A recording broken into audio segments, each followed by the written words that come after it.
नमस्कार, मी वैष्णवी. महिला दिनानिमित्त जे आहे ते आपण विविध क्षेत्रातील उल्लेखनीय कामगिरी करणाऱ्या महिलांसोबत बातचीत करत असतो. काही महिला ज्या आहेत त्या माणुसकीची खरी सेवा करत असतात, पण त्या स्टेजपासून, लाईटपासून, कॅमेरापासून ज्या आहेत त्या लांबच राहतात. आपण अशाच महिलांना ज्या आहेत त्या कॅमेरापर्यंत आणण्याचा प्रयत्न करत आहोत. ते जे उल्लेखनीय काम करत आहे ते जगाला समजावं, हा आपला एक छोटासा प्रयत्न आहे. तर आज आपल्यासोबत चैताली शिंदे ह्या बातचीत करणार आहे. आपण जर एक बघितलं तर घरात जर एखादा रुग्ण असेल तर तो फक्त बेडवरील रुग्ण नसतो, तर ती संपूर्ण कुटुंबाची जी आहे ती परीक्षा असते. रुग्णाला सांभाळणं जे आहे ते थोडं अवघडच असतं.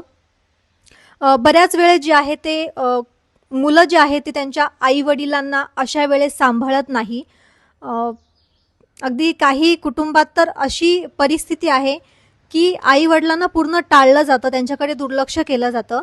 तर अशा वेळेस जो एक मदतीचा हात पुढे येतो तो हात म्हणजे चैताली शिंदे यांची सामाजिक संस्था एक जाणीव ही आहे. तर याच संदर्भात आपण त्यांच्यासोबत बातचीत करणार आहोत. नमस्कार ताई. तुमचं काम खरंच खूप उल्लेखनीय आहे. तर मुळात जे आहे ते ही संस्थाचं काम कधी सुरू झालं? आता माझ्या संस्थेला 25 वर्ष पूर्ण झाले. 2000मध्ये मी साधारण हे सुरू केलं. 2000मध्ये सुरू केलं आणि आता 25 वर्ष पूर्ण झालेली आहेत. आता तुमची सामाजिक संस्था आहे, तसं हा व्यवसाय जर एक थोडक्यात म्हटलं तर पूर्ण वेगळा आहे की तुम्ही बेड पेशंट जे असतात त्यांच्या साठी नर्सिंग जे आहे ते प्रोव्हाइड करण्याचं काम करता. तर त्याबद्दल काय सांगाल? आपल्याकडे सगळ्याच प्रकारचे पेशंट आहेत. म्हणजे ॲक्सिडेंट झालेले पेशंट, पॅरालिसिस झालेले, एड्सचे, कॅन्सर आणि वयोवृद्ध झाल्यानंतर बेडरिडन असलेले सर्वच प्रकारचे पेशंट आपल्याकडे आहेत. तर यांची सगळी सेवा, मग त्याच्यामध्ये आपण बेडवरती असलेल्या पेशंटचीही सेवा करतो. त्यानंतर पॅरालिसिस वगैरे असलेल्या पेशंटचीही हे करतो. त्यांना शक्य असेल तेवढं आपण प्रयत्न करून त्यांना उभं करण्याचा प्रयत्न करतो. यामध्ये मी माझ्या 3 टाईपमध्ये सर्व्हिसेस मी देते. एक 24 तासाची सर्व्हिस आहे आपल्याकडे, त्याच्यानंतर एक 8 तासाची, एक 12 तासाची आहे आणि अगदी सकाळच्या वेळेत जाऊन काम करून येण्याची पण सर्व्हिस आहे. यामध्ये आपण त्यांचं दुःख कमी करण्याचं, वेदना कमी करण्याचा प्रयत्न करतो. त्याचबरोबर शेवटचा जो वृद्धांचा काळ असतो तो मी सुखकर करण्याचा प्रयत्न करत असते याच्यातून, की घरातल्या लोकांनाही त्याच्यातून बरं वाटत असतं. कारण ही सेवा करत असताना की पेशंटला वाटत असतं की घरातले लोक माझी सेवा करत आहेत, त्यामुळे ते प्रेशर त्यांच्यावरही असतं.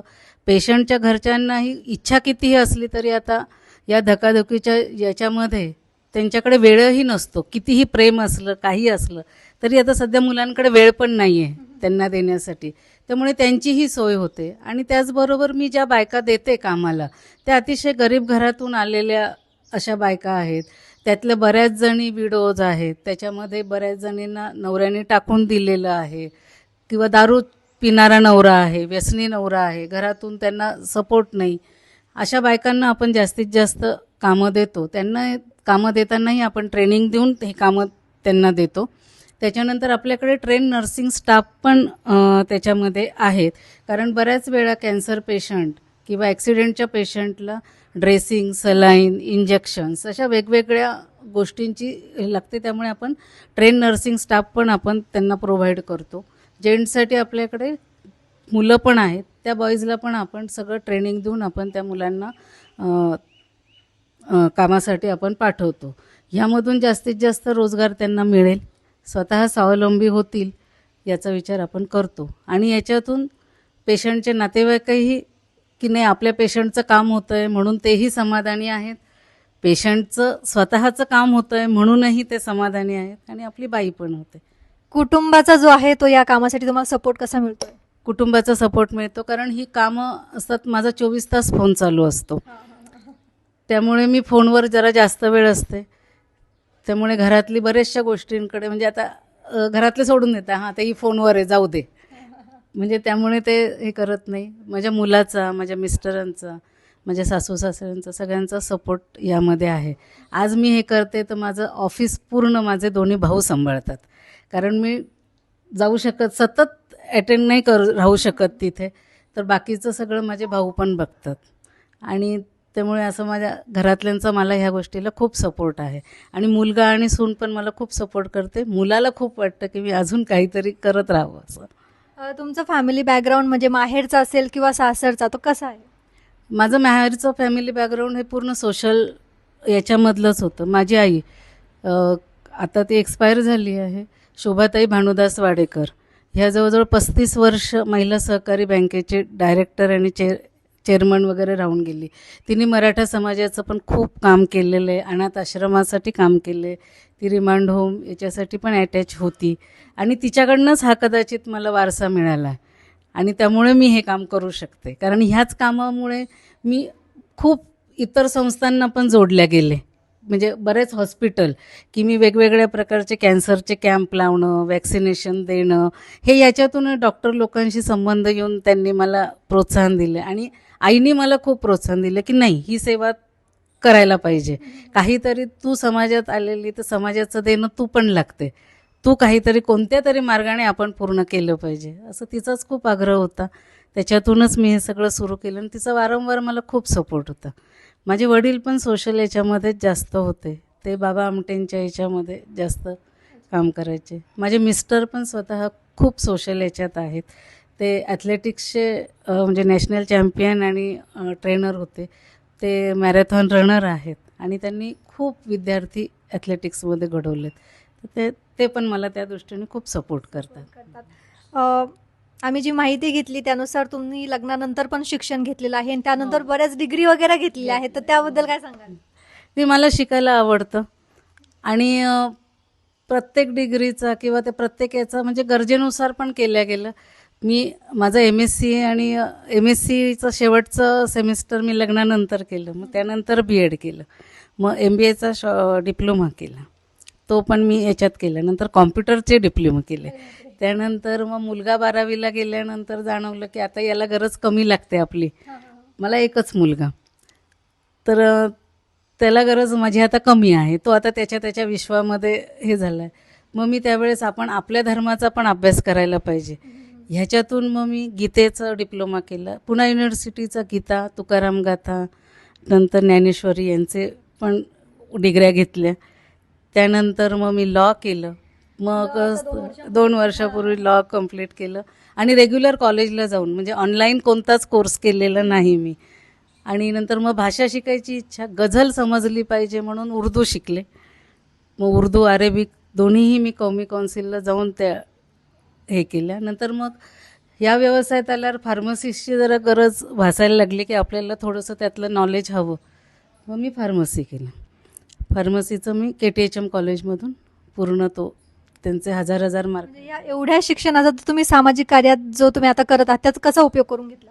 फार्मसीचा तर मला उपयोग होतोच. केमिस्ट्री हा माझा ॲनालिटिकल केमिस्ट्री असल्यामुळे औषधांच्या वगैरे मला बऱ्याचसं म्हणजे त्याचं हे होतं. नंतर सोशलच मुळात अंगातच ते असल्यामुळे कदाचित असं झालं की ह्या पेशंटबरोबर माझं जमायला लागलं. धर्माची जाड घेतली, म्हणजे गीता शिकले, ज्ञानेश्वरी शिकले. त्यामुळे त्यांच्या याच्यापर्यंत मी पोचले. आणि त्यांच्याशी वृद्धांशी बोलताना, त्यांच्याशी त्यांना समजून घेताना आपल्या धर्माचा याचा मला खूप उपयोग झाला. आणि लॉचं म्हणाल तर आता वृद्धांचे प्रश्न खूप मेजर आहेत. मुलांचा त्रास आहे, म्हणजे बऱ्याच गोष्टींचा आहे की त्यांना त्यांचे हक्क कळावेत. त्यावेळी मला लॉचा गरज वाटली की आपण लॉ शिकलं पाहिजे, केलं पाहिजे. त्याचाही या धंद्यामध्ये मला खूप उपयोग होतो. असं काहीतरी सामाजिक कार्य करावं यासाठी तुम्हाला प्रेरणा कुठून मिळाली? इतर कोणाचं मार्गदर्शन मिळालं? मला म्हणजे हे बघा, याच्यामध्ये चंदूलाल शहा आहेतच. चंदूलाल शहा माझ्या वडिलांच्या ठिकाणी आहेत. त्याच्यानंतर डॉक्टर घाडगे, विजय घाडगे, हे पण माझ्या वडिलांच्या ठिकाणी. म्हणजे माझ्या आयुष्यातलं काहीही मला करायचं असेल तर या दोघांना विचारल्याशिवाय मी काहीच करत नाही. आणि त्यांचं मी हे करू का हे विचारायला मी रिमांड होमला जाऊन भाऊंचं 2 तास डोकं खाल्लेलं आहे की भाऊ हे करू का, मी कसं वाटतं, करायचं का. त्यांनी सांगितलं, त्यांचं मार्गदर्शन आहेत. त्याच्यानंतर एक माझे बरेच सहकाऱ्यांनी मला खूप हे केलं. आणि ज्यावेळेस हे काम करत असताना ही गरज आहे, अगं आपण करतोय, काही काही वेळेस संतापही होतो, कारण पेशंटचे नातेवाईक खूप वाईट पद्धतीने आपल्याशी किंवा बायकांशी वागतात. तर काही नको करायला, काही गरज नाही असं कुठेतरी परत वाटायला लागतं. पण परत मग हेच मित्र, आपले मैत्रिणी, आपले सहकारी म्हणतात, नाही नाही नाही कर, हे तू करताय ना, हे खूप चांगलं आहे, हे झालं पाहिजे. साधारण आता जे आहे तुमच्याकडे किती महिला आहेत किंवा पुरुष आहेत या कामासाठी?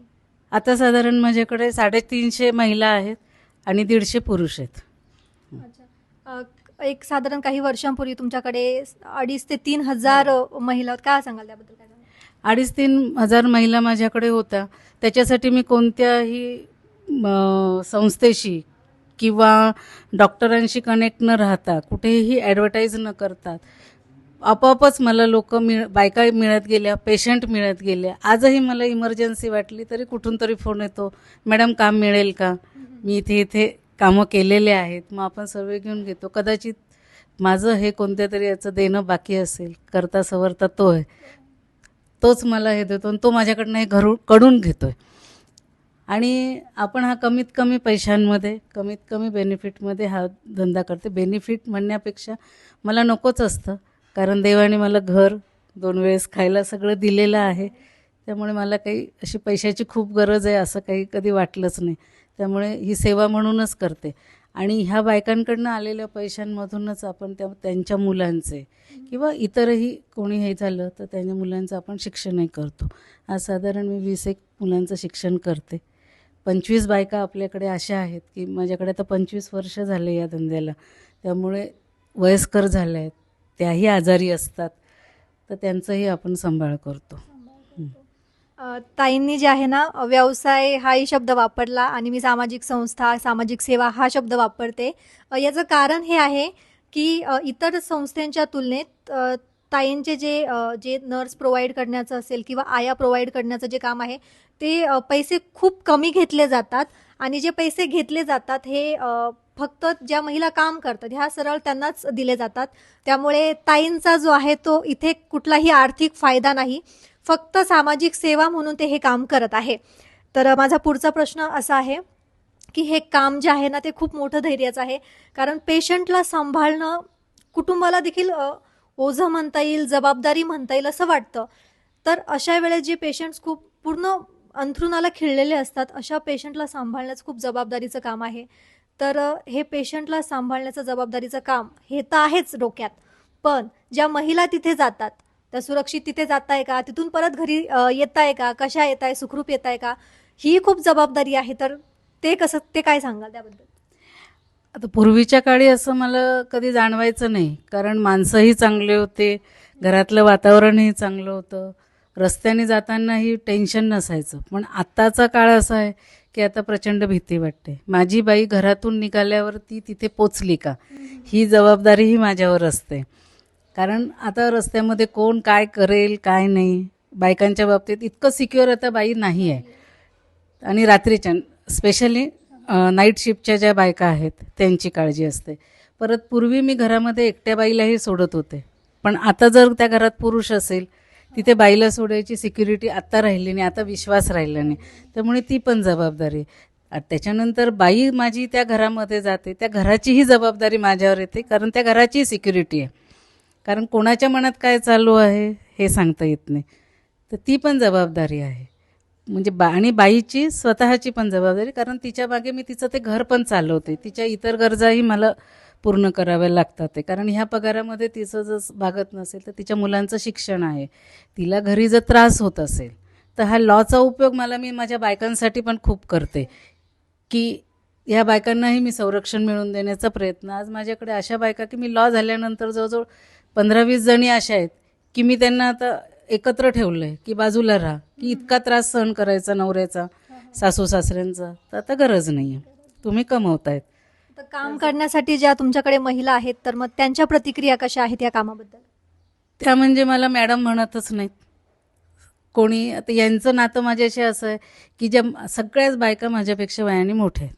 म्हणजे मी काम जेव्हा सुरू केलं तर तेव्हापासूनच असं झालं की बायका मोठ्या, मग कोणी माझी आई झालं, कोणी माझी बहीण झालं, बऱ्याच जणी माझ्या मावश्या आहेत, कोणी बहिणी पण आहेत. पण मला कोणीच हे म्हणत नाही, माझं एक कुटुंब आहे ते. माझ्या ह्या बायका माझ्याकडे काम करत नाहीत, हे माझं कुटुंब चालवतात, कुटुंबाचाच दर्जा याच्यामध्ये. आणि त्यामुळे बायका माझी अशी सगळं घरातलं सुख दुःख सगळंच बोलत असतात. त्याच्यासाठी आम्ही पगाराची म्हणजे आता ऑनलाईन सगळं झालेलं आहे, पण बऱ्याच जणींचं हे प्रॉब्लेम. आणि पूर्वीपासून मी एक सवय लावली होती की माझे 5 तारखेला साधारण पगार होतात. 5 तारखेला सगळ्या बायका आम्ही एकत्र जमतो, मी पण असते, त्याही येतात.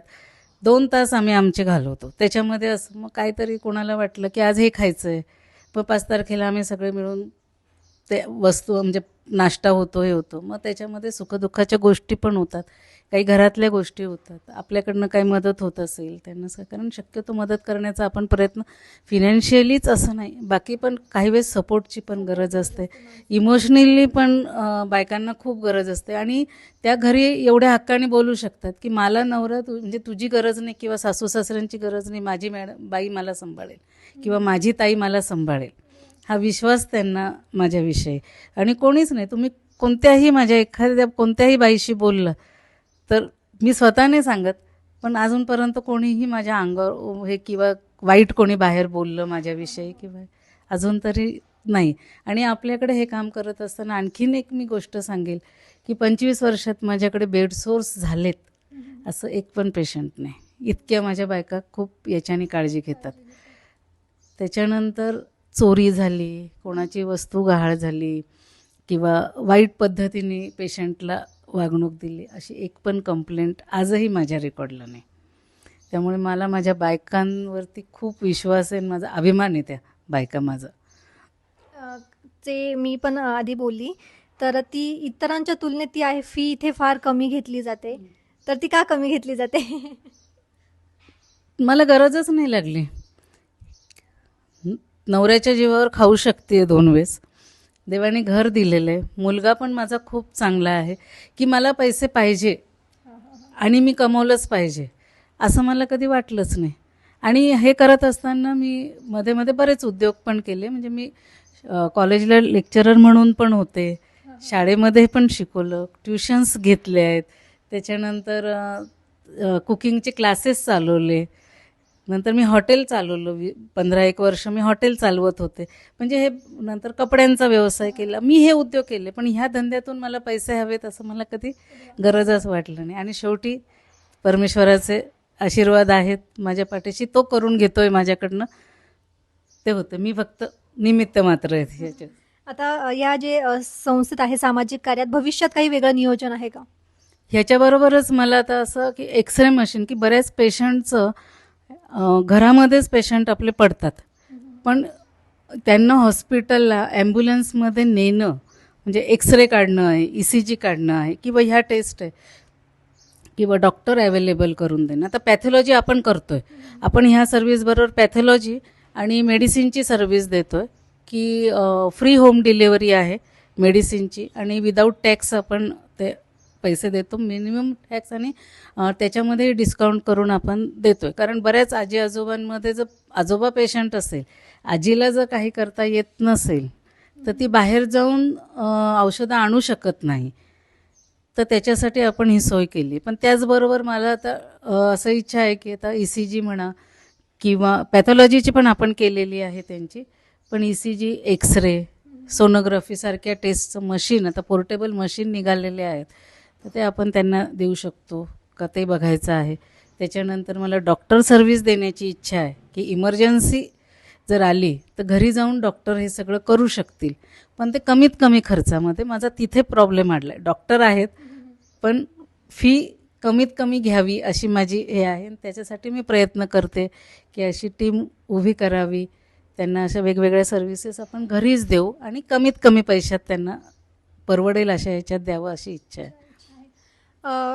जे रुग्ण आहेत त्यांच्याकडून किंवा रुग्णाच्या कुटुंबियांकडून काही त्रास जाणवला आहे का, ज्यामुळे पोलीस स्टेशन असेल किंवा कायदेशीर गोष्टींचा आपण उपयोग करावा असं काही वाटलं का तुम्हाला? तसं अजूनपर्यंत कधी नाही, कारण आहे खूप घरांमध्ये खूप सारे प्रॉब्लेम आहेत. पेशंटला जेवायला न देणं आहे की रात्री देतच नाही, सकाळी त्रास होतो म्हणून, किंवा काही ठिकाणी मारहाण पण आहे, काही ठिकाणी. तर मी शक्यतो जाऊन तिथे समजून सांगण्याचा प्रयत्न करते आणि त्यांना पोलीस स्टेशनपर्यंत मी गेले नाही आहे, पण मी त्यांना दम देते की मी हे पोलिसांमध्ये नेईल, तुमचं हे करेल, तर तुम्ही असं वागायचं नाही. आता तर मी सांगते, आता मी की मला जर काही आठवलं की मी स्वतःच वकील आहे, तर मी आता हे करेल असं. पण हे अनुभव येतात. पण मला पोलिसांपर्यंत जाण्याची गरज लागली नाही, पण दम मला द्यावा लागतो.